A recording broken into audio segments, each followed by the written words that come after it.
பிரத்திலிப்பி வலைப்பக்கத்திலிருந்து இந்த கதைகள் எடுத்து கூறப்படுகிறது. நட்ட நடு உச்சிவையில் சீருடை அணிந்த சில வானர சேனைகள் ஒரு பழைய கட்டிடத்தின் முன் விளையாடி கொண்டிருந்தனர். ஆம், அது நம் நாட்டில் உள்ள ஒரு அரசு பள்ளிதானது. சீருடை அணிந்து சில 11ஆம் வகுப்பு படிக்கும் மாணவர்களும் மாணவிகளும் அங்கே விளையாடி கொண்டிருந்தனர்.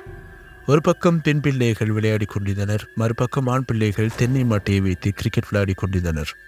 அச்சமயம் எதிர்பாரா விதமாக அபிதா என்ற ஒரு மாணவி ஐயோ அம்மா என்று வயிற்றை பிடித்து கொண்டு கீழே விழுந்தாள். உடனே அக்கூட்டத்தில் விளையாடி கொண்டிருந்த மாணவி ஒருத்தி ஸ்டாஃப் ரூமுக்கு சென்று ஆசிரியை ஒருத்தியை அழைத்து வந்தாள். வயிற்றை பிடித்து கொண்டு அழுவதை பார்த்த உடனே ஆசிரியைக்கு புரிந்துவிட்டது இதுதானது என்று. ஆசிரியை அழைத்து வந்த அந்த மாணவி கேட்டாள், டீச்சர், அபிதாவுக்கு என்னாச்சு? தெரியாத மாதிரி நடிக்காதடி, இதெல்லாம் தெரியாம எப்படி 11ஆவது வரைக்கும் படிக்க வந்த? அதில் நீ ஒரு பொண்ணு வேற. இது கேட்ட அந்த மாணவி முகத்தில் அர்த்தம் புரிந்து கொண்ட முகப்பாவனையுடன் தன் ஒரு கையால் வாயை மறைத்து கொண்டு மௌனமாக சிரித்தாள்.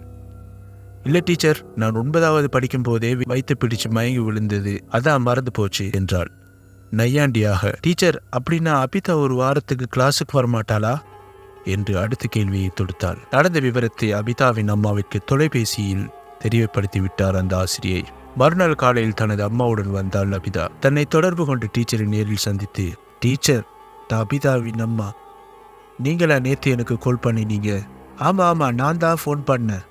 அவள் வயிற்ற பிடிச்சிட்டு அழுததால நீங்கள் தப்பாக நினச்சிட்டீங்க டீச்சர்.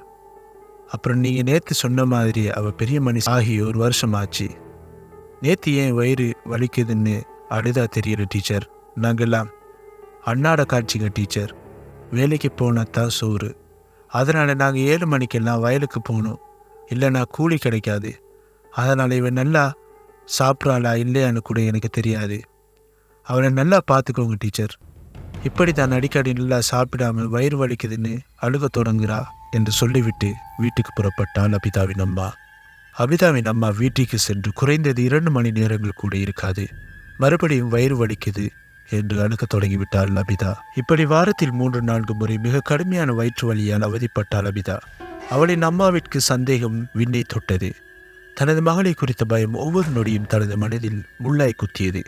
ஒருவேளை வயசு கோளாறுனால் யாருடனாவது தனது கற்பை இழந்து விட்டாளா என்று எண்ணி மறுநாள் அருகில் உள்ள மருத்துவமனைக்கு அழைத்து சென்று உடல் பரிசோதனை செய்தாள். மருத்துவமனையில் டாக்டர், ஏமா உங்க பொண்ணு இவ்வளோ கேர்லெஸ்ஸாக விடுவீங்க?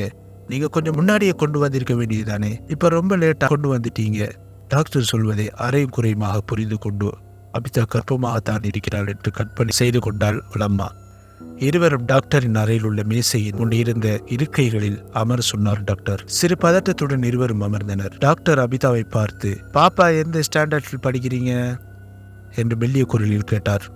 11th ஸ்டாண்டர்ட் படிக்கிறேன் டாக்டர் என்று அபிதாவும் கூறினாள். மருந்து பரிந்துரை சீட்டில் எழுதி கொண்டு அபிதாவிடம் பேச்சு கொடுத்தார் டாக்டர். ஒரு நாளைக்கு எத்தனை தடவை சாப்பிடுவ அபிதா என்று அடுத்த கேள்வியை கேட்டார்.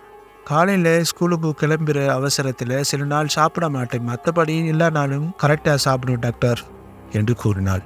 சிறு குழந்தையிடம் கேட்பது போல அடுத்த கேள்வியை கேட்டார். சரி, நேரத்துக்கு தண்ணி குடிக்கிறியா என்று கேட்டார். குடிப்பேன் என்று பொய் சொன்னாள் அபி. டாக்டர்கிட்ட பொய் சொல்லக்கூடாது, அபிதா உண்மையை சொல்லு என்று அமைதியாய் கேட்டார். ஆமா டாக்டர், தண்ணி அவ்வளோ குடிக்க மாட்டேன் என்றால் சிறிய குரலில். மருந்து பரிந்துரை சீட்டு எழுதி முடித்துவிட்டு அபிதாவின் அம்மாவின் கைகளில் அந்த சீட்டை நீட்டி, உங்க பொண்ணு ரொம்ப நாளா